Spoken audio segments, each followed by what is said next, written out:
എല്ലാവർക്കും ഓണാശംസകൾ. ഞങ്ങൾക്ക് ഇന്ന് സ്കൂളിലാണ് പരിപാടിയൊക്കെയാണ് കേട്ടോ. പക്ഷേ ഈ സാരി ഉടുക്കുക എന്ന് പറഞ്ഞൊരു ടാസ്ക് ഉണ്ടല്ലോ, അത് ഭയങ്കര പണിയാണ്. എന്താ വെച്ച് കഴിഞ്ഞാൽ നമുക്ക് ഒന്നാമത് ഇത് സ്ഥിരമായിട്ട് യൂസ് ചെയ്തിട്ടുള്ള പരിചയമല്ല. പിന്നെ ഈ സാരി ഉടുക്കാൻ വേണ്ടി ഒരു മണിക്കൂർ മുന്നേ ഒരുങ്ങി കഴിഞ്ഞാലും ലാസ്റ്റ് എത്തുമ്പോഴേക്കും എന്തെങ്കിലുമൊക്കെ പ്രോബ്ലംസ് ഉണ്ടാവും. അപ്പോൾ ഇനി ഇന്നത്തെ ദിവസം എന്ന് പറഞ്ഞു കഴിഞ്ഞാൽ ഈ സാരി എടുത്ത് വേണം വൈകുന്നേരം വരെ ആക്കാൻ. കാരണം വെച്ചാൽ നമുക്ക് ശീലമായിട്ടുള്ള ആൾക്കാർക്ക് നോ പ്രോബ്ലം, അത് പ്രശ്നം ഉണ്ടാവില്ല. പക്ഷേ ഇവിടുത്തെ ശീലമാവാത്ത ആൾക്കാർക്ക് ഇത് ടാസ്ക് തന്നെയാണ്. ഓണാഘോഷത്തിന്റെ ആരവത്തിലാണ് ഞങ്ങളൊക്കെ. ഗ്രൂപ്പ് ഏതാ?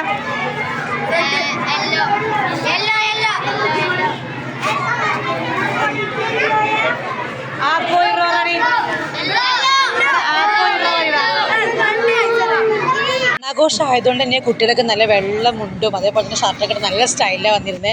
പെൺകുട്ടികളും അതുപോലെ തന്നെ പട്ടുപാവാടിയും പൂക്കളം ഒരുക്കാനുള്ള പൂക്കളൊക്കെ ആയിട്ട് വന്നു.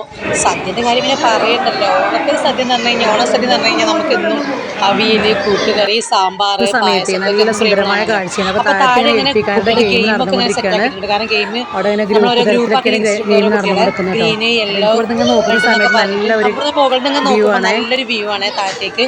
അതേപോലെ തന്നെ ഞങ്ങൾ KG കുട്ടിയിലും അതേപോലെ തന്നെ ഒരുപാട് ഗെയിംസുകളൊക്കെ ഞങ്ങൾ കൂട്ടിച്ചേർത്തു. വാട്ടർ ബോട്ടിൻ്റെ ഗെയിംസ്, അതേപോലെ തന്നെ കസേര കളി, ഇങ്ങനെ നല്ല അടിപൊളിയായിരുന്നു കേട്ടോ. കാരണം അവരെന്ന് പറഞ്ഞു കഴിഞ്ഞാൽ നമുക്ക് ഗെയിംസ് കൊടുക്കുന്ന സമയത്ത് കുട്ടികൾക്കും ഒരു നല്ലൊരു സന്തോഷമാണ്. അതേപോലെ തന്നെ നമുക്ക് ഓട്ടമൊക്കെ നടത്തുന്നത് കരുതിയിരുന്നു. പക്ഷേ പുറത്ത് ഔട്ട്ഡോർ ഗെയിംസ് ഒന്നും പറ്റിയില്ല മഴ കാരണം. അപ്പോൾ എല്ലാ ക്ലാസ്സിനും തന്നെ നമ്മൾ കുറച്ച് സെറ്റപ്പാക്കിയിട്ടുള്ള രീതിയിൽ ഗെയിംസൊക്കെ നടത്തിയിട്ടുണ്ട്. ക്ലാസ്സിലെ കുട്ടികളൊക്കെ നല്ല സന്തോഷത്തിലായിരുന്നു. കാരണം നമ്മുടെ എക്സാമൊക്കെ കഴിഞ്ഞ ആ ഒരു റിലാക്സും അതേപോലെ തന്നെ നമ്മളൊരു ഹറിബറി ടൈമിൽ നിന്നൊക്കെ ഒന്ന് റിലാക്സ് ആവാനൊക്കെ ഉള്ളതായിരുന്നു. ഓണപരിപാടികളും ഓണസദ്യയും അതേപോലെ തന്നെ ഓണക്കോടിയൊക്കെ എടുത്ത് കുട്ടികളെ വന്നിട്ട് സ്കൂളിൽ നിന്ന് കളറാക്കിയിട്ടോ. കാരണം നമ്മളെല്ലാ പ്രാവശ്യവും ഇങ്ങനെ ഓരോരോ ഗെയിംസുകൾ കൊടുക്കാറുണ്ട്. അതേപോലെ തന്നെ ഞങ്ങളുടെ സ്കൂളിലും അതേപോലെ തന്നെ ഒരുപാട് റീൽസുകളും കുട്ടികളുടെ റീൽസുകളും ഒക്കെ എടുക്കാറുണ്ട്.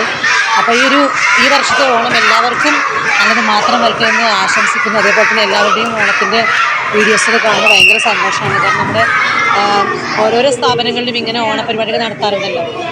അപ്പോൾ അതുപോലെ തന്നെ കുട്ടികൾക്കും അതേപോലെ തന്നെ വ്യത്യസ്തമായിട്ടുള്ള ഗെയിംസുകൾ കൊടുക്കുന്ന സമയത്ത് അവരും മാനസികമായിട്ട് ഭയങ്കര ഹാപ്പി ആയിരുന്നു. അപ്പോൾ ഇന്നത്തെ ഓണവിശേഷങ്ങൾ ഇതൊക്കെയാണ് കേട്ടോ. കാരണം നമ്മൾ ഒരു പ്ലാനിങ്ങൊന്നും ഇല്ലായിരുന്നു ഗെയിമിനൊന്നും. കാരണം അവിടെ വന്നതിന് ശേഷം മാത്രമാണ് ഗെയിമൊക്കെ പ്ലാൻ ചെയ്ത് കുട്ടികൾക്ക് കളിപ്പിച്ച് കൊടുത്തത്. ഓക്കെ, എല്ലാവർക്കും ഒരിക്കൽ കൂടി ഹൃദയം നിറഞ്ഞ ഓണാശംസകൾ നേരുന്നു.